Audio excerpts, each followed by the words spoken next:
My dad lived to be 84, mother lived to be 93. They showed us hard work, they showed us tenacity, they showed us many, many virtues.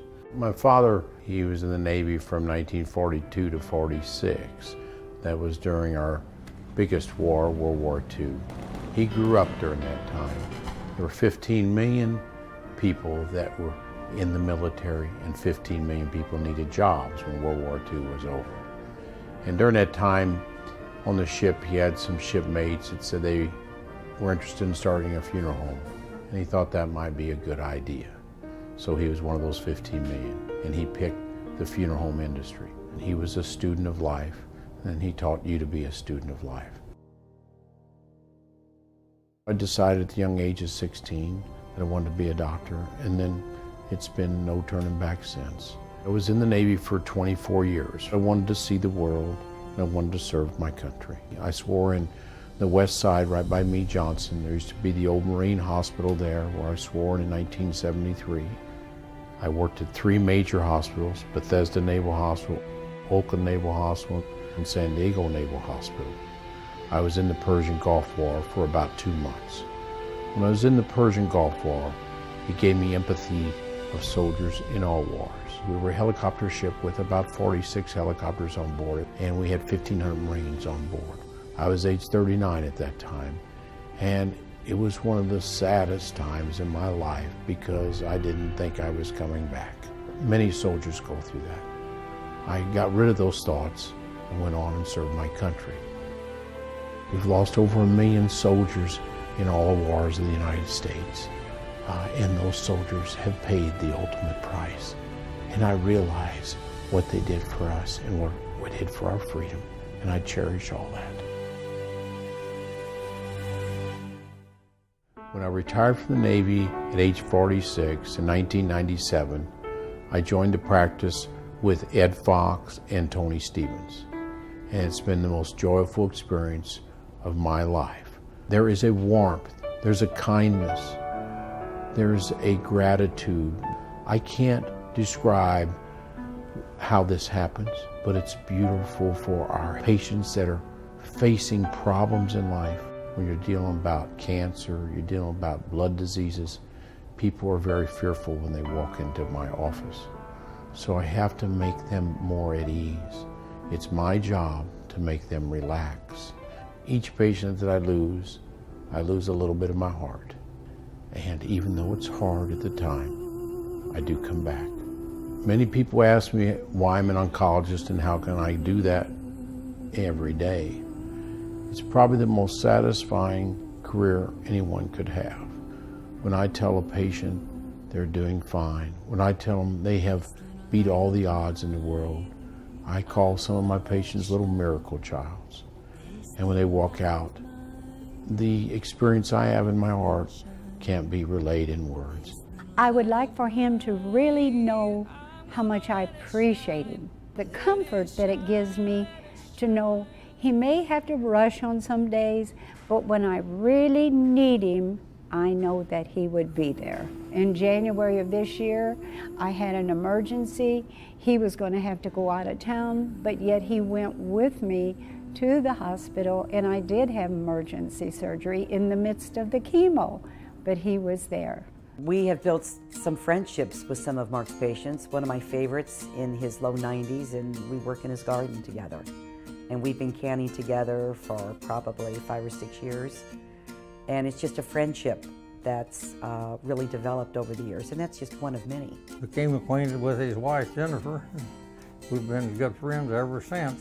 I went to see Dr. Browning, and he said that I did have stomach cancer, and he took great care of me. And after several weeks, I was back on the job, trimming trees and grinding stumps. I'm still trimming trees and grinding stumps at age 89. I first met my wife in kindergarten at St. Benedict's Grade School about 1956. We went all the way through St. Benedict's Grade School of 8 years and then Memorial High School of 4 years together. I was very shy and scared to make things any more than just love from a distance. It took a long time to start dating. I got enough guts enough to ask her out about when I was 27, and I asked her out again around age 30. I take a long time in making decisions. And before Dad passed away, he looked at Mom and said, he's the one. We got married in Evansville in 1985 at St. Mary's Church downtown. Mark was in his formal Navy attire. Our wedding was beautiful. I started my medical school at the Indiana University School of Medicine, Evansville campus in 1973. This was the second year of our medical school in Evansville. It's actually been here 45 years. We've had students in Evansville for a long period of time. Today, the new medical center that I'm still teaching at is named after my first cousin, Bill Stone, and his wife, Mary O'Daniel Stone, because of their generous donation of $15 million to the medical education for the Evansville area. The medical care that's provided in Evansville, Indiana is superb. Any of my family gets sick, they don't go out of town, they stay here. And St. Vincent's has been in our family for many, many years, and they've been a stellar place to implement our practice. You read the history of St. Vincent de Paul, he was the epitome of a person that gives. He was the epitome of a person that could deal with adversity. He was a leader and helped people of need.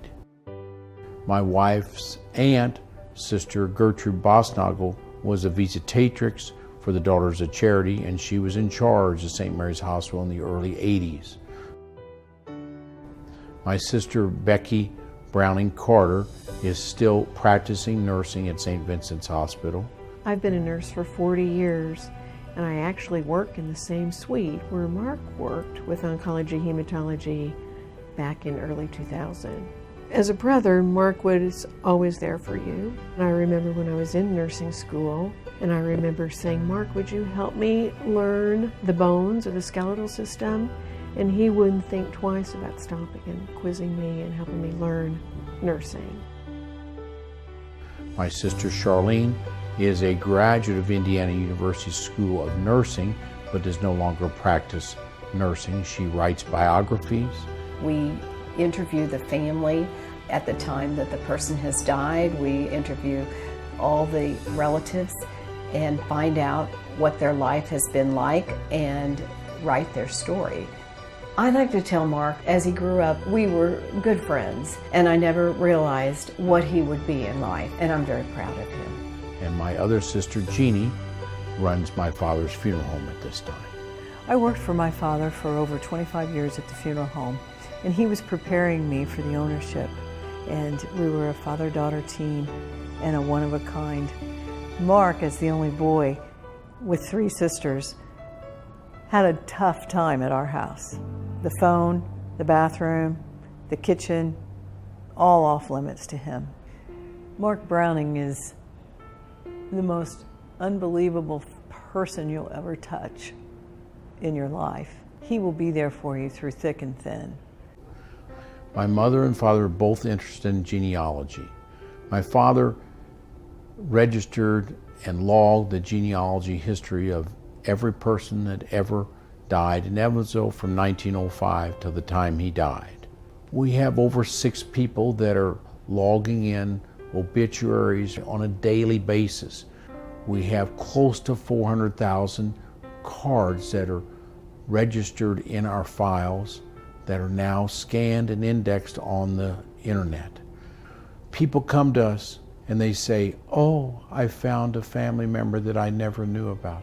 I found my mother, I found my father, I found a great aunt. They are about in tears. Many people come to us and say, thank you for doing this service. There is never anyone that has had more energy, more enthusiasm, an appetite to learn, a zest for life. Everybody has a sounding board in life. Jennifer has been my sounding board. I have good days and I have bad days, and I need to bounce it off somebody. She is my #1 confidant. She is a great balancer of life. She's a balancer just as I saw my father and mother. She's a balance act, and she balances my zest for life. Something wonderful is going to happen in Evansville in the near future.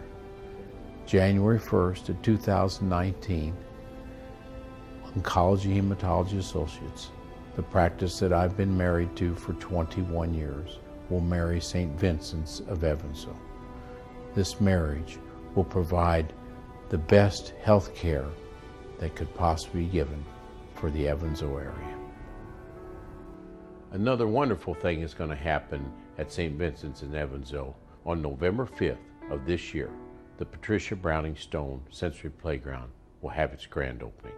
This sensory playground is a world-class facility. When parents play in the structures and with the children, it provides a unique experience. St. Vincent's and their Center for Children have been instrumental in developing this sensory playground. Bill and Mary O'Daniel Stone are the donors for this playground. They are doing it in tribute of their mother and mother-in-law. Patricia Browning Stone is now looking down from heaven at this unique structure. She will be so pleased with what St. Vincent's has done with this building. They have lighted the torch, and the torch that we see is going to be brighter and brighter and brighter, because St. Vincent's is going to make it brighter and brighter. If my parents saw me get an award like this, they could be no happier.